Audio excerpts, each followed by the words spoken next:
To draw a baseball, we'll begin with a rectangle. So after putting a rectangle, we'll add a circle and one of the corner should be darkened. Next, we'll use diverging lines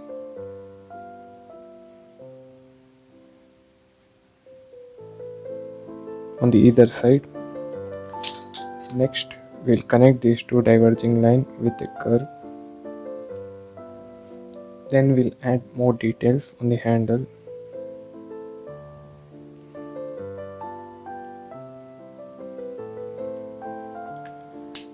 And we'll add another line.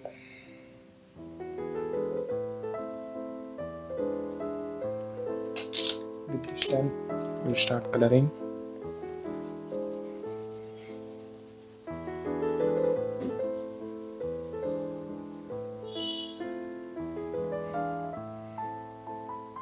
And next, we'll color the handle.